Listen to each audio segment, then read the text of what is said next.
irmãos queridos, quero cumprimentá-los a todos com a graça e a paz. Hoje nós, devido à proximidade, da comemoração que o mundo faz a respeito do Natal, nós sempre costumamos, neste período do ano, trazer uma mensagem para que a nossa mente, o nosso coração seja corrigido com relação ao que realmente significa o Natal. Então, hoje o nosso propósito será trazer uma palavra aos irmãos sobre a mensagem da manjedoura. Nós sabemos que o apóstolo Paulo, certa vez, disse que a cruz, ela contém uma mensagem. Há uma mensagem que emana da cruz. E do mesmo modo, ao olharmos para o nascimento do Senhor Jesus, nós perceberemos que, de igual modo, da manjedoura procede uma mensagem. Porém, nossos ouvidos não estão tão acostumados à mensagem da manjedoura o quanto nós deveríamos estar. E por isso, hoje, nós vamos falar sobre isso, a mensagem da manjedoura. Quero chamar os irmãos e convidá-los a abrirem suas Bíblias no Evangelho de Lucas, capítulo 2, para que nós façamos a leitura dos versos 1 a 7. Pois está escrito assim: E naqueles dias saiu um decreto da parte de César Augusto para que o mundo inteiro fosse recenseado. E este primeiro recenseamento foi feito quando Quirino era governador da Síria. Todos iam alistar-se, cada um na sua cidade. E José também foi da cidade de Nazaré, na Galileia, a cidade de Davi, chamada Belém, na Judéia, porque era da linhagem e da família de Davi, para alistar-se com Maria, que estava grávida e comprometida com ele. Enquanto estavam lá, chegou o tempo de ela dar à luz. E ela teve seu filho primogênito, envolveu-o em panos e colocou-o em uma manjedoura, pois não havia lugar para eles na hospedaria. Amém. Certamente nós estamos bastante acostumados com a leitura destas passagens. Porém, esse costume acaba muitas vezes nos fazendo mal. A gente se acostuma com os sons das palavras e perde a essência daquilo que está sendo ensinado.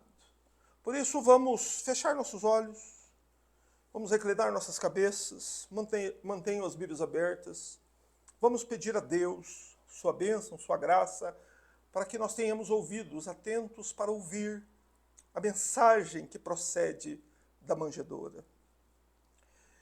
Senhor nosso Deus, nosso Pai, damos graças ao Senhor, porque mais uma vez, ó Deus, deste-nos a bênção de podermos nos reunir para aprender da Tua palavra. Bendito seja o Senhor que proveu a nós a bênção da salvação, que nos chamou à Tua presença através do Evangelho, meu Deus, e nos fez Teus filhos através de Jesus Cristo, nosso Senhor. Graças te damos, Senhor, nosso Deus e nosso Pai, pelo perdão dos pecados, pela salvação, pela bênção, Senhor, da dádiva do Espírito Santo sobre a vida da igreja. Senhor, damos graças a Deus por podermos chegar ao final de mais um ano, Senhor. Te louvamos, meu Deus, por esta bênção e oramos ao Senhor para que possamos inclinar nossos ouvidos e ouvir o que o Senhor tem a dizer a nós acerca do nascimento do Teu Filho. Senhor, abençoa-nos para que tenhamos compreensão destas coisas e recebamos de Ti instrução e bênção. Que o Senhor assim nos ajude no nome do Senhor Jesus. Amém. Amém. Meus irmãos, nós sabemos, temos consciência, convicção disso, de que nesta época o mundo comemora o nascimento do Senhor Jesus. Todavia, nós sabemos que esta festa que é comemorada no mundo todo, em todas as nações praticamente do mundo, ela não tem fundamentação bíblica, né? Não existe na Bíblia nenhuma ordem para que comemoremos o nascimento de Jesus e também não existe na Bíblia a data exata em que o Senhor Jesus nasceu. Porém, nós temos na Escritura o relato do nascimento do Senhor Jesus para nos mostrar que o nascimento de Jesus foi algo realmente único e uma grande bênção de Deus para toda a humanidade. O Senhor Jesus, ele nasceu, assim como nascem os demais seres humanos. O Senhor Jesus nasceu de uma mulher, o Senhor Jesus nasceu com um corpo de carne e osso, nasceu como uma criança, não é? Teve uma mãe chamada Maria, e ele foi, o nascimento dele, nesse sentido, foi um nascimento como de qualquer outro ser humano. Porém, nós sabemos que o nascimento de Jesus, ele é único em vários aspectos. Dentre eles, quando nós nos lembramos que ele é Deus, e que ele é o verbo de Deus que se fez carne e habitou entre nós. Então, aquele que nasceu no ventre de Maria, aquele que nasceu e foi colocado na manjedoura, ele já existia antes de ser concebido no ventre de sua mãe. Isso torna o nascimento de Jesus único. Um outro detalhe que torna o nascimento de Jesus único é a razão pela qual ele nasceu. Mateus, no capítulo 1 de Mateus, é dito a José que ele deveria dar ao menino que nasceria o nome de Jesus, porque ele veio salvar o seu povo dos seus pecados. Ou seja, a razão pela qual Jesus nasceu também é única. Jesus nasceu neste mundo para morrer uma morte expiatória em favor do seu povo. Então, as razões pelas quais Jesus nasceu são únicas. E nós precisamos entender que o nascimento de Jesus está narrado na Escritura, está registrado sobretudo por Lucas, que era um médico, com uma certa riqueza de detalhes, para nos dar informações importantíssimas em por que Jesus nasceu neste tempo, em por que Jesus foi tratado da forma que foi tratado quando nasceu, e por que o Senhor foi colocado numa manjedoura após nascer. Há uma mensagem aí, há uma mensagem do céu, há uma mensagem de Deus para a humanidade através da manjedoura. E é por isso que Lucas começa a falar a respeito do nascimento de Jesus, referindo-se a um censo. Olha aí comigo o verso 1. Lucas diz assim: naqueles dias saiu um decreto da parte de César Augusto para que o mundo inteiro fosse recenseado. Então veja que Lucas começa a falar do nascimento de Jesus, não se referindo a um dia específico na história, mas a eventos incomuns que estavam ocorrendo no mundo quando o Senhor Jesus nasceu. Quando o Senhor Jesus nasceu, o que estava acontecendo? Havia sido decretado da parte de César Augusto, que era o imperador romano, a ordem para que o mundo inteiro, para que todo o império romano se recenseasse, ou seja, foi exigido do imperador um censo.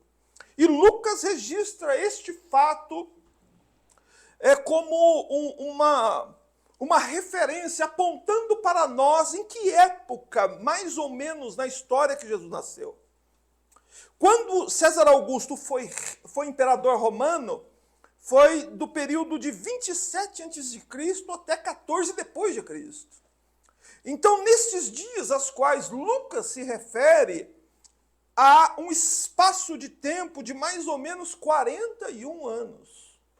Isso é para que nós observemos que é praticamente impossível dizer com verdade o dia que Jesus nasceu. Não é possível apontar nem mesmo o mês que Jesus nasceu. E mais impossível ainda apontar em que ano Jesus nasceu. Porque foi durante o período em que César Augusto foi imperador. E César Augusto foi imperador por 41 anos. Porém, nós sabemos que César Augusto existiu. E que ele reinou por 41 anos como imperador romano. E no período em que César Augusto foi o imperador de Roma, a Palestina, Israel, estava sob o domínio romano. Mas a Bíblia nos diz o seguinte, que houve mais de um censo. Um censo é uma contagem do povo. O imperador mandou fazer a contagem do povo. E nós vemos no verso 2 que foi no primeiro censo, e esse primeiro recenseamento foi feito quando Quirino era governador da Síria. Ou seja, houveram outros recenseamentos que César Augusto pediu, porém, presta atenção, Jesus nasceu enquanto um censo estava sendo feito em Israel. E aqui nós temos uma ideia mais exata, mais clara e mais próxima de quando é que Jesus nasceu. Nós podemos saber mais ou menos o período da história que Jesus nasceu, sabendo pelo registro de Lucas aqui que Quirino era governador da Síria quando Jesus nasceu. Foi no primeiro recenseamento quando Quirino era governador da Síria. E por que é importante, por que a Bíblia registra que Quirino era governador da Síria quando Jesus nasceu? Por que é importante saber disso? Porque de acordo com os livros históricos, Quirino foi governador da Síria por ordem de César Augusto, porque a Síria também estava sob o governo, o poder de Roma, e Quirino foi colocado como governador da Síria no ano 6 depois de Cristo.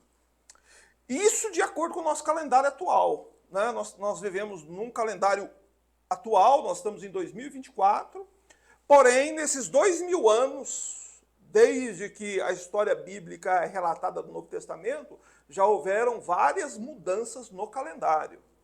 Então, mais uma coisa nós podemos dizer com bastante segurança, porque tem uma fonte histórica que viveu nos dias de Quirino e que afirmou o ano em que Quirino ele começou a governar. No nosso calendário, Quirino se tornou governador da Síria no ano 6 depois de Cristo. Então, nós já percebemos aqui que não há como você apontar assim, Jesus nasceu no dia tal, do mês tal, do ano tal. Porque a Bíblia simplesmente não nos fornece essa data, esse período com exatidão. E há, irmãos, uma razão para isso. A data, o dia, o mês do nascimento de Jesus foi intencionalmente omitido por Deus. Deus quis ocultar dos homens a data que Jesus nasceu. Por qual razão? Para que nós não nos concentrássemos nisso. Nós precisamos saber que Jesus nasceu, e esse é um fato que traz benefícios para todas as nações da terra, o nascimento de Jesus. Porém, o que nós notamos com o relato de Lucas nesses 2 primeiros capítulos é o seguinte: simplesmente não há como datar com precisão o nascimento de Jesus. Não é? Ou seja, essa data que se comemora atualmente, né, já desde o 5º século da era cristã, se comemora 25 de dezembro como a data do nascimento de Jesus, isso é uma mentira. Isso não é verdade. Não é? Essa data ela foi estabelecida no ano V, no século V, pelos próprios imperadores romanos. Então, a gente tem que prestar atenção que não é sobre o dia que Jesus nasceu que importa.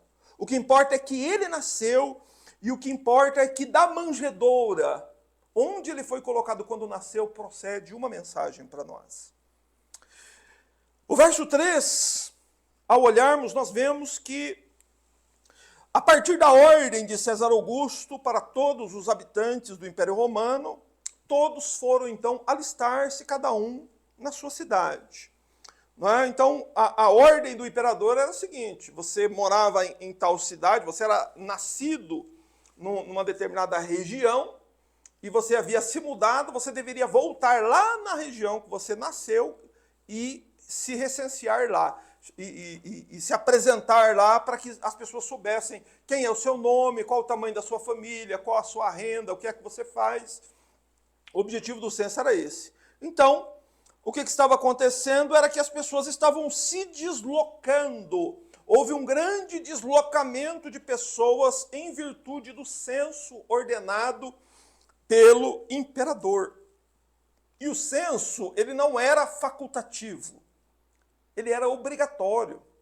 Então não importava a condição que a pessoa estava, se era difícil, se era longe, se era perto, ele tinha que se deslocar. Não é? E esse versículo 3, ele nos mostra um detalhe bastante importante, que é que esse censo ocorreu não foi no inverno, e sim no verão, é claro. Esse período agora de dezembro, lá na Palestina, lá no hemisfério norte, agora é inverno lá, chuvas e frio. Então o imperador jamais iria ordenar que toda a população do seu império se deslocasse em períodos de neve e chuva. Os censos eram feitos no período do verão, no período seco, em que facilitava o deslocamento das pessoas e tornava possível, então, que as pessoas fossem fazer, se inscrever no censo na sua cidade de nascimento. E esse fato, irmãos, mostra para nós o seguinte, que o nascimento do Senhor Jesus, por ter acontecido durante o censo, revela que Jesus nasceu no verão e não no inverno. Então, qual a importância dessa informação para mim e para você? Para nós sabermos que Deus, ele não quis mostrar para a humanidade, Deus, por seus propósitos eternos, não quis revelar a data do nascimento do Senhor Jesus. Porém, o Senhor nos deixa uma informação de que não foi nesse período que Jesus nasceu. Não é? Que seria impossível que Jesus tivesse nascido no inverno. Não é? A própria passagem posterior aqui do capítulo 2, que fala dos pastores guardando os rebanhos na vigília da noite, já mostra que Jesus nasceu no verão e não no inverno. Então, a gente precisa se firmar na verdade, praticar a verdade e não participar de algo que procede do engano e da mentira. Mas por que o imperador, qual era a razão, qual o motivo do imperador ordenar um censo? Por que o imperador queria um censo? Para satisfazer o próprio ego. Né? O imperador, ele queria saber quão vasto era o império dele, quantas pessoas estavam sob o poder dele, e também, dessa forma, ele podia tomar decisões quanto à previsão de impostos e também aumento de impostos. Então, o imperador ele tinha razões, motivos para realizar esse censo. E ele não estava nem um pouco preocupado com os planos eternos de Deus, de enviar seu filho, da salvação do mundo. Isso nem passava pela cabeça do imperador. Porém, o imperador, ao determinar o censo, ele estava colocando em marcha o plano eterno de Deus para que o Filho de Deus nascesse no dia certo, na hora certa e na cidade certa. Presta atenção. Verso 4. É dito assim. E José também foi à cidade de Nazaré, na Galileia, a cidade de Davi, chamada Belém, na Judéia, porque era da linhagem da família de Davi. Então presta atenção. José e Maria moravam em onde? Eles moravam em Nazaré, na Galileia. Porém, José, por pertencer à família de Davi, precisava se deslocar até Belém, que era a cidade de Davi. E então, José precisava, por causa desta ordem do imperador, fazer esta viagem. E como eu disse, não era uma questão facultativa, era uma questão obrigatória. E não importava as circunstâncias. A pessoa tinha que ir fazer, cumprir a obrigação de se alistar no censo. Mas qual era a distância que José teria que percorrer? Da Galileia até Belém, na Judéia. Eram em torno de 150 quilômetros. Não é? Só que nós sabemos aqui, pela narrativa de Lucas, um detalhe muito importante. Que ele precisava fazer essa viagem e que o verso 5 informa que ele foi e ele levou Maria, que estava grávida. Ele levou Maria junto numa viagem de 150 quilômetros, com Maria no final da sua gestação. E ele levou Maria junto nessa viagem. Uma viagem perigosa, difícil. Imagina uma mulher no último mês de gestação viajar 150 quilômetros. Né? Porque naqueles dias havia-se duas opções. Ou ia-se a pé, ou sob o lombo de um animal. Então eram essas duas opções. Então, essa ida de Maria até Belém é um negócio que nós precisamos parar e refletir. Por que Maria foi a Belém? Nós precisamos prestar atenção nesse fato. E está aí no verso 5, né? Para alistar-se com Maria, que estava grávida e comprometida com ele. Veja, esse verso é algo que a gente tem que parar. Tem uns versículos na Bíblia que a gente tem que parar e prestar atenção. Presta atenção nisso. Maria, ela não era nascida em Belém. Maria era da Galileia. Portanto, Maria não era obrigada a ir a Belém com José. Ela poderia, devido à gravidez, ter ficado na Judéia e José ia até Belém, fazia o seu recenseamento e voltava. Não é? Maria podia ter ficado ali sob os cuidados de parentes, amigos, vizinhos, familiares, enquanto José fazia essa longa viagem e voltava, porque ida e volta eram 300 quilômetros. Então José, sozinho, sem uma mulher grávida junto, poderia fazer esse trajeto de forma muito mais ágil, muito mais rápida. Mas por que Maria foi junto? Por que José levou Maria junto? Por que ele não deixou Maria na Judéia? Meus amados, simplesmente porque Maria ficou grávida repentinamente no meio de uma sociedade que fazia o que com mulheres que ficavam grávidas repentinamente? Eles apedrejavam as mulheres. Então, Maria não tinha com quem ficar. Quando acontecia algo assim na sociedade judaica da época, todos os amigos, familiares, vizinhos se afastavam da pessoa. Então, simplesmente, José não tinha com quem deixar Maria. Então, ele teve que levar Maria junto até Belém, não é? Na verdade, quando nós olhamos o próprio texto bíblico, nós percebemos que não foram só os parentes, vizinhos e amigos que tentaram se afastar de Maria.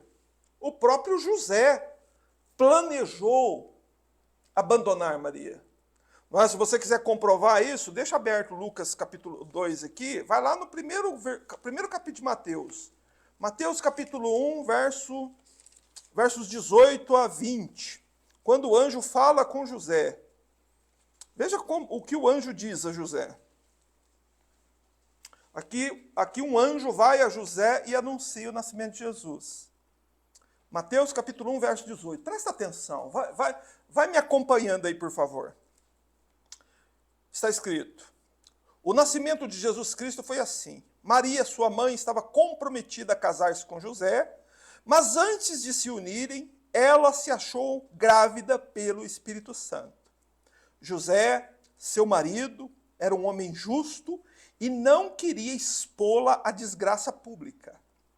Por isso, ele decidiu separar-se dela secretamente. Você entendeu?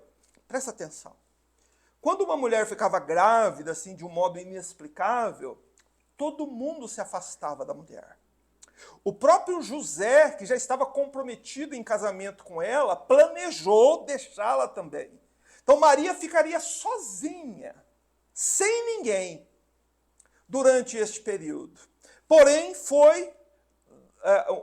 Deus enviou o seu anjo para notificar José de que Maria ela estava grávida pelo Espírito Santo. Né? E José, então, tendo em mente isso, ele permaneceu ao lado de Maria, e exatamente o relato que nós temos aqui em Lucas 2.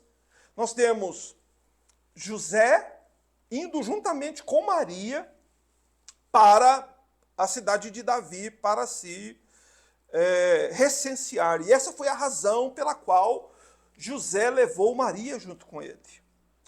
Não é? José foi o único que permaneceu ao lado de Maria durante o período da gestação.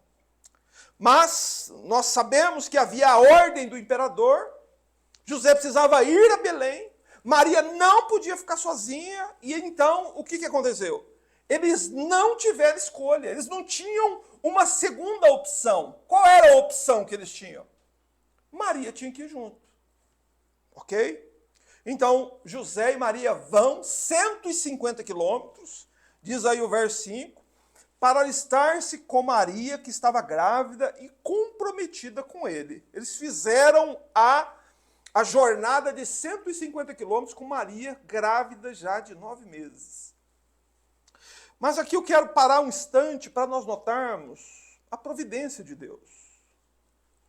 Para nós vermos como Deus conduz a história. Para nós vermos que a história ela não caminha sem rumo. A história não é como um caminhão desgovernado. Deus está conduzindo todas as coisas aqui. Todas as circunstâncias que estão acontecendo têm uma razão. Levar a mulher grávida até Belém. E por que é que a providência de Deus levou Maria até Belém? Porque a profecia dizia que o Messias nasceria onde? Em Belém. Está lá em Miqueias 5:2. Diz, e tu, Belém Efrata, posta aqui, pequena entre as milhares de Judá, de ti sairá o que governará Israel, e cujas saídas são desde os tempos antigos, desde a eternidade. Então, havia uma profecia de que Jesus teria que nascer em Belém. E eles estavam aonde? O casal estava onde? Estava na Galileia. Então, as circunstâncias, o recenseamento, a ordem do imperador moveu todas as coisas para que Maria estivesse na cidade certa, na hora certa, no dia certo, para que se cumprisse as Escrituras. Foi Deus quem moveu o coração do imperador e as circunstâncias para que a profecia se cumprisse. Você percebe isso? Você tem luz para entender isso? Foi o Senhor que proveu as circunstâncias para que Maria estivesse na cidade certa. Deus proveu tudo. Até o enviar do anjo, evidentemente, para notificar José para que ele permanecesse ao lado de Maria. Porque depois viria o censo e aquela mulher que estava grávida do Espírito Santo, que iria dar à luz ao Filho de Deus, ela fosse conduzida por José até a cidade em que o menino haveria de nascer. Então, vai compreendendo aí a soberania divina e veja claramente essas coisas no texto bíblico. Deus moveu o coração de um imperador de Roma para dirigir a história, para levar Maria a Belém, para que os dias da gestação se cumprissem, que é o que nos informa aí o verso 6. Vejam, enquanto eles estavam lá em Belém, enquanto eles estavam lá, o que aconteceu? Chegou o tempo de ela dar a luz, né? Veja só, que coisa espantosa. Né? Eles chegaram lá, ficaram alguns dias em Belém, e durante o período que eles permaneceram lá, Maria deu à luz. E então nós vemos como é que foi o nascimento de Jesus. Foi assim, verso 7. E ela teve seu filho primogênito, está ali. Né? O que significa isso? Significa que Jesus foi o primeiro filho de Maria, o filho mais velho, o primogênito. Né? E o que aconteceu? Quando o menino nasceu, o que Maria fez? Maria o envolveu em panos. Veja, e colocou numa manjedoura. A palavra aí, envolveu, em outras versões, enfaixou. Não é? Até não faz muito tempo, as mães ainda tinham esse costume, né, de ganhar a criança e enfaixar a criança, enrolar a criança com faixa. Mas o detalhe aqui sobre o nascimento de Jesus, presta atenção, é que o verbo aí, a palavra enfaixar vem do verbo grego rasgar. Significa que os primeiros panos, as primeiras vestimentas que cobriram o corpo do Senhor, quando ele nasceu, o que eram? Pedaços de pano improvisados, pedaços de panos rasgados em faixas, algum pedaço de pano, alguma roupa que talvez Maria tivesse, alguma roupa de José, eles rasgaram em faixas e enrolaram o corpo de Jesus. Aqui o que a Bíblia quer nos mostrar, o que a mensagem da manjedoura quer nos comunicar, é que as primeiras roupas que envolveram o corpo de nosso Salvador foram pedaços de panos rasgados, faixas de panos rasgados, como se fosse algo improvisado para cobrir o corpo do Senhor ali naquele momento. Mas pensa aqui comigo, espera.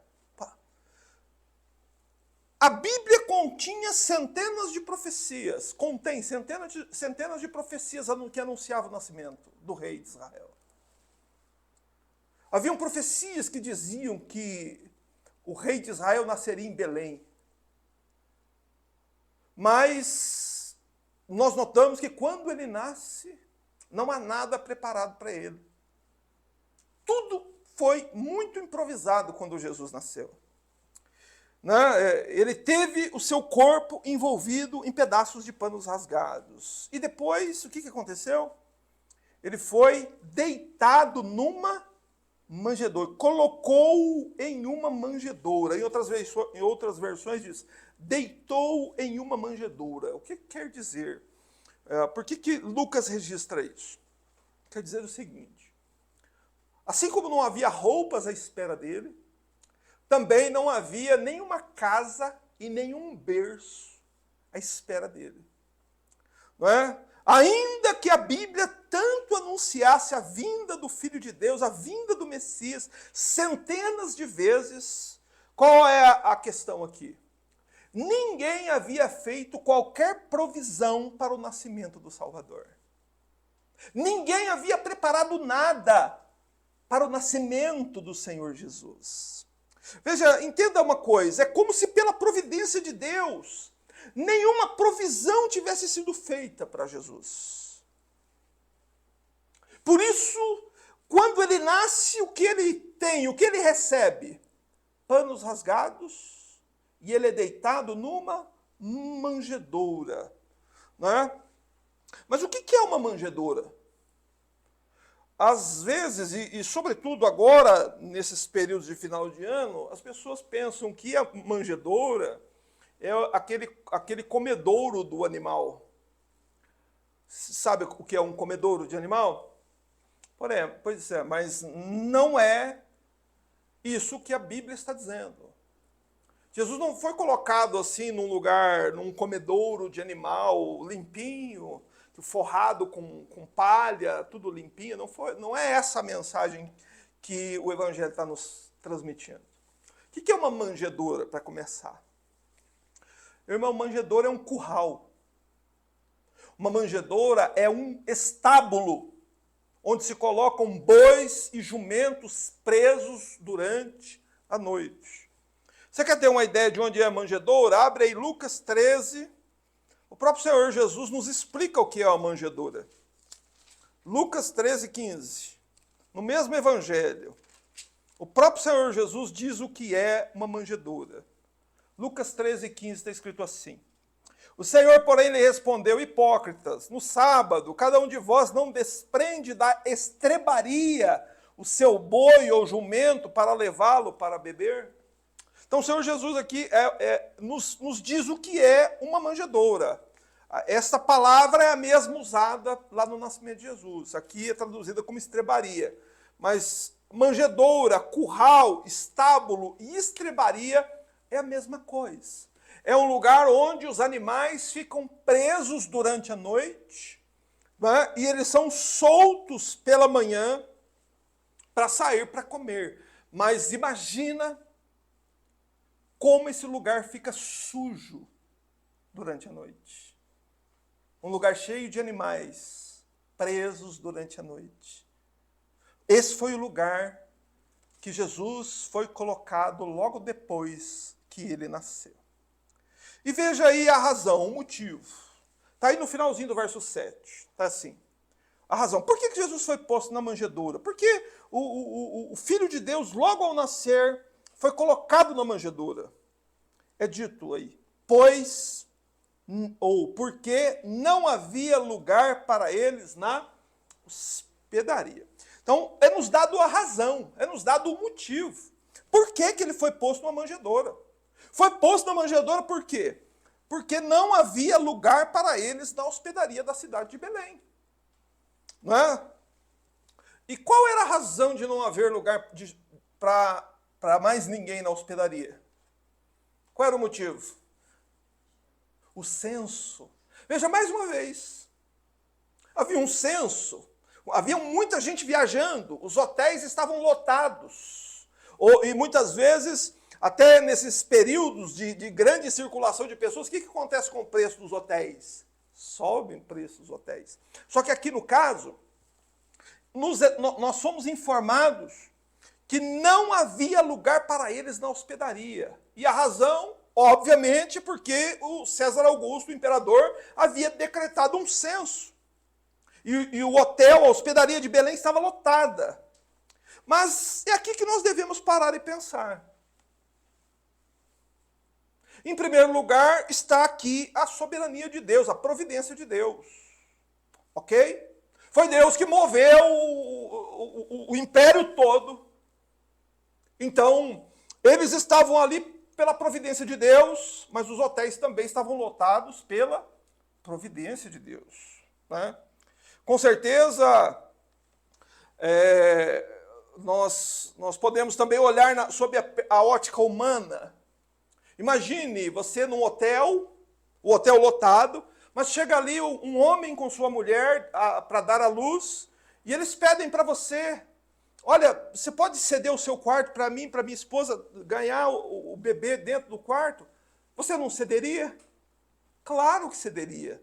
Né? Mas por que eles não cederam, irmãos? Por que os moradores de Belém não cederam? Por que os hóspedes da hospedaria não cederam um lugar para o Senhor Jesus? Nós podemos até parar um instante e pensar na cena. Pense numa mulher sentindo dores de parto. Maria sentindo as contrações do parto. Né?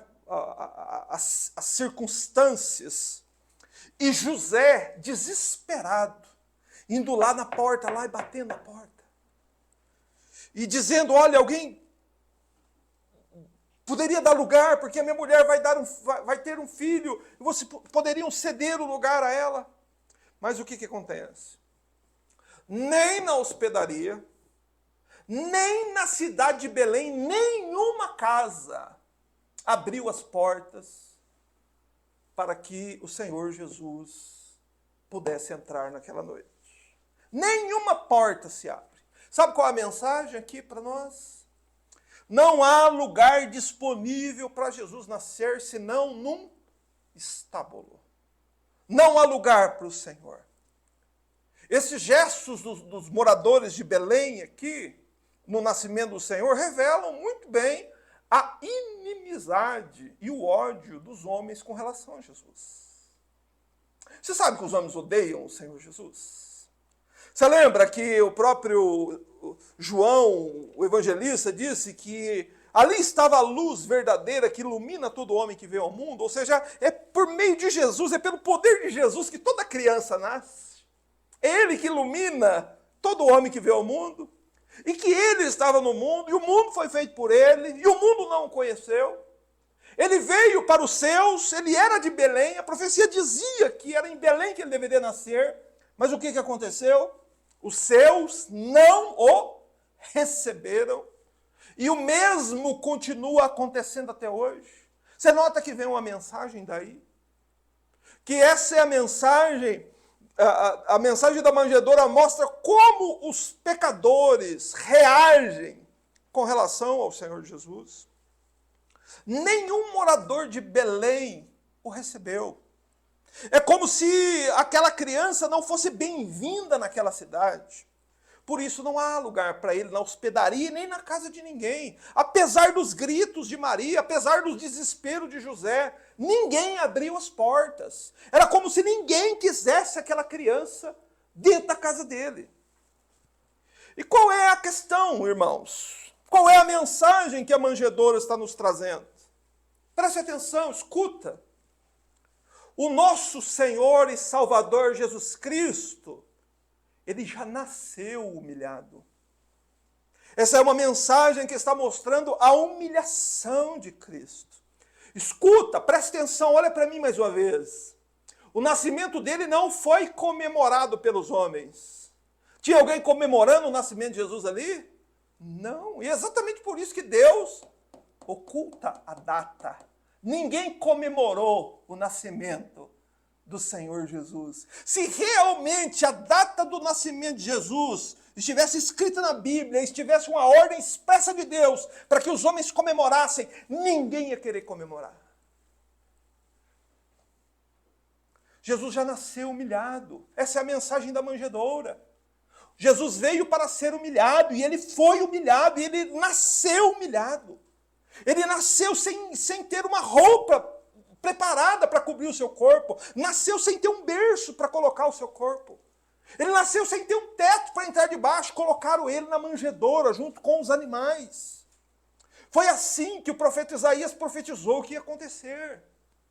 Lembra de Isaías 53? Quando é dito assim: e era desprezado, e o mais rejeitado entre os homens, homem de dores, experimentado nos trabalhos, e como um de quem os homens escondiam o rosto, era desprezado. E escuta o final da profecia. E não fizemos dele caso algum. Trataram o Salvador, o Rei de Israel, o Filho de Deus, o Messias, como nada.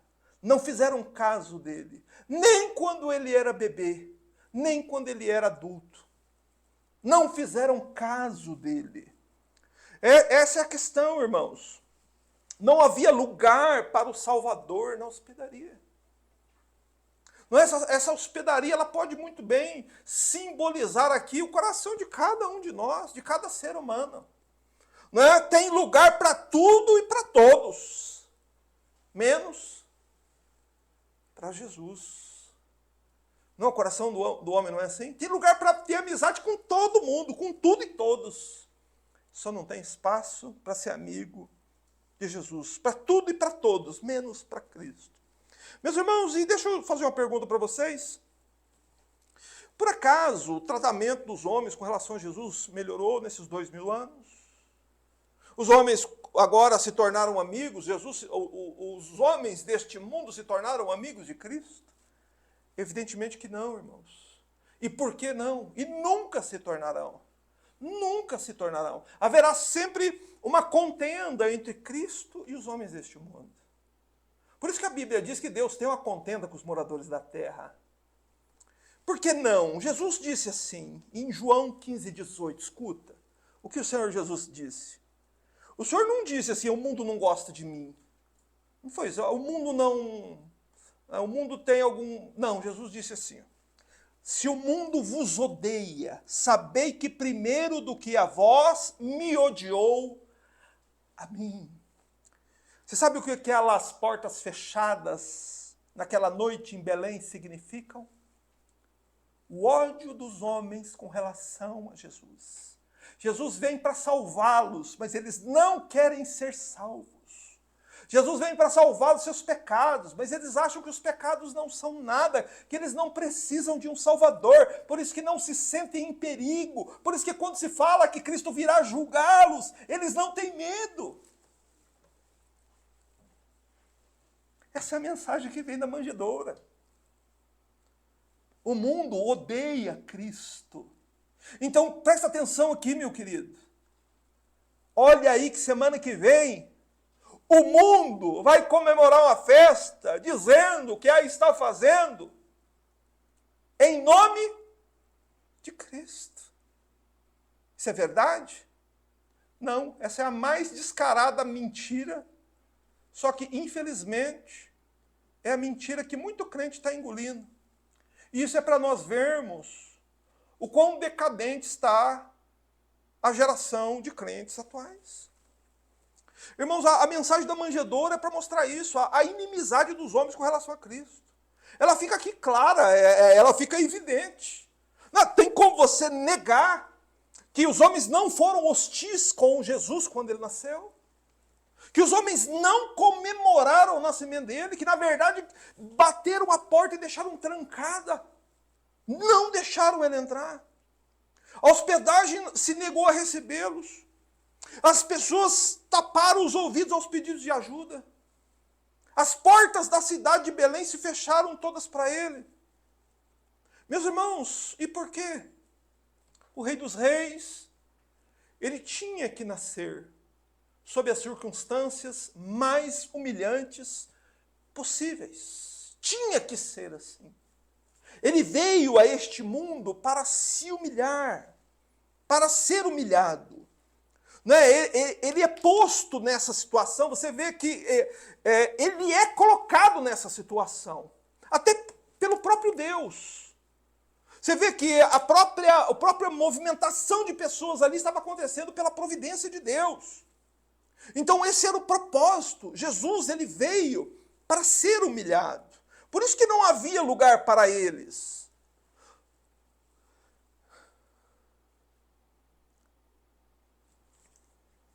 Ele foi colocado sob as circunstâncias mais humilhantes possíveis. Por quê, irmãos? Porque o Rei dos Reis teve que nascer assim.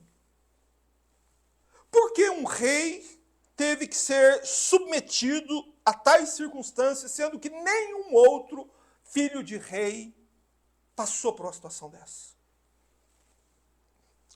Porque há uma mensagem para nós a partir da manjedoura. Meus irmãos, o propósito de Deus em ocultar a data do nascimento do Senhor Jesus é para que nós nos lembremos do nascimento, saibamos que ele nasceu, mas nos lembremos que a manjedoura aponta para a cruz. A manjedoura aponta para a cruz. Ele nasce e é colocado ao nascer sob as circunstâncias das quais ele deveria morrer. Quando ele nasce, é dado a ele um estábulo. Quando ele morre, o que é dado a ele? Uma cruz. Quando ele nasce, ele é rodeado de animais. Quando ele está lá na cruz, ele está rodeado por inimigos e ladrões.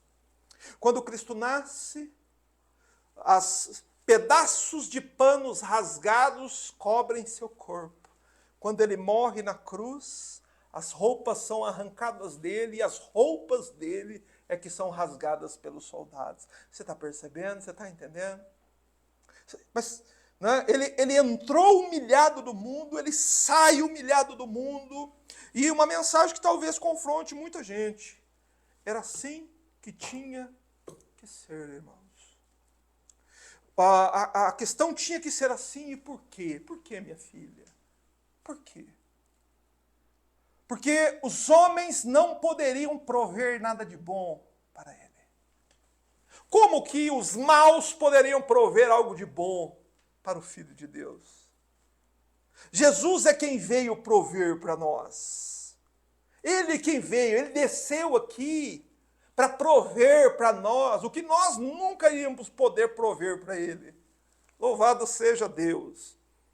As portas de Belém fechadas para ele. O que ele provê para nós?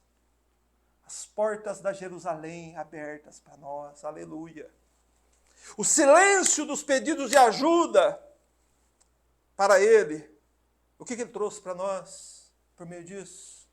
Agora nossos pedidos podem ser ouvidos pelo próprio Deus e recebermos a resposta dos nossos pedidos diante de Deus.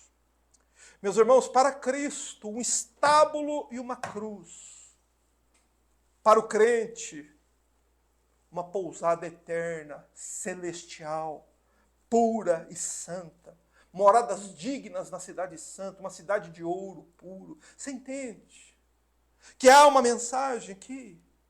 Que Cristo veio sofrer para poder prover a nós. As roupas rasgadas dele, para prover para nós lá na santa cidade. Vestes brancas, alvas, mais que a neve, como o rei Davi falou no Salmo 51. Para Cristo, a companhia dos animais no estábulo, a companhia dos ímpios, dos religiosos, lá no Calvário. Para nós, quais companhias Cristo provê? A companhia de Deus, o Pai, nosso bendito Pai, a companhia dos anjos, a companhia dos santos, a companhia do próprio Cristo. Então entenda que ele veio para suportar o desprezo dos homens, para que nós não viéssemos ter que suportar por toda a eternidade o desprezo de Deus. Ele veio ser humilhado em nosso lugar, para que nós não fôssemos humilhados para sempre. Meus irmãos, ele veio prover para nós. Cristo não veio a esse mundo receber nada de ninguém. Ele veio apenas fazer aquilo que Deus sempre faz, ser o doador, dar de graça, dar gratuitamente, mas ele paga o preço para poder dar a você. Por isso ele é o Rei e Senhor da igreja. Por isso ele é o meu Deus. É olhando para estas coisas que cada vez mais nós amamos ao Senhor, por ver a disposição dele de deixar a glória e vir sofrer com um único propósito: prover as bênçãos celestiais a nós. Por isso, meu irmão, minha irmã, esquece esse negócio de comemorar um dia. Apegue-se à mensagem que a manjedoura traz para você. Esquece essa ideia de que é um dia que você comemora. Você tem que se lembrar destas coisas que Cristo fez por você todos os dias. Você tem que se apegar que Jesus Cristo nasceu para poder morrer em nosso lugar, irmãos. E que há evidências suficientes na Bíblia para nós concluirmos que Cristo não nasceu dia 25 de dezembro. Pois o texto bíblico prova que Cristo não nasceu dia 25 de dezembro. Prova, portanto, que esta festa que as pessoas participam é uma fraude, é uma farsa, é uma mentira. E que algo procedente da mentira só pode ter uma origem. Quem é, então, o autor destas coisas? Quem é o pai da mentira? Será que algo procedente da mentira poderia agradar a Deus? Jamais, jamais. Então pensa nestas coisas e entenda que a manjedoura transmite para nós uma mensagem que o mundo o rejeitou quando ele nasceu, o mundo o rejeitou quando ele morreu. Porém agora todo aquele que se achega a ele, todo aquele que compreende o que ele veio fazer por nós, nós nos rendemos a ele e o glorificamos, porque com Cristo agora nós temos toda a provisão que precisamos. Nós não temos nada para dar a ele, mas ele tem tudo que nós mais precisamos. Por isso vamos fechar os nossos olhos e vamos glorificar o Senhor, por nós podermos encerrar mais um ano relembrando destas coisas, relembrando daquilo que o Senhor Jesus Cristo, ele realizou por nós, ao vir a este mundo para nascer e morrer por causa dos nossos pecados. Ó Senhor Jesus, a Ti elevamos a nossa adoração. Ao Senhor glorificamos, porque Tu vieste aqui, Senhor, para sofrer por nós. Ó, e como o Senhor sofreu. Quanta dor padeceste, Senhor. Quanta humilhação suportaste. Ah, Senhor, bendito sejas, porque o Senhor nada ganhou. O Senhor apenas suportou aquilo que não te era devido, mas o Senhor fez por amor de nós. O Senhor fez para que nós pudéssemos receber as bênçãos e as recompensas procedentes dos teus atos benditos ao nascer, viver e morrer em nosso favor. Bendito seja o teu nome, Senhor. E nós dizemos, o Senhor é o nosso Rei. Na nossa vida o Senhor tem lugar. Os nossos lábios são para te adorar, Senhor. Nossos joelhos são para se dobrar em adoração e gratidão a Ti, para sempre e eternamente. Por isso te louvamos e agradecemos a Ti. Assim. Amém. Louvado seja Deus. Meu irmão, aprenda a ouvir a mensagem da manjedoura. Aprenda. Olhe para estas coisas e veja quanta bondade, quanta misericórdia, quanta compaixão o Senhor Jesus demonstrou por você. Que Deus os abençoe e que até o nosso próximo encontro, se Deus quiser.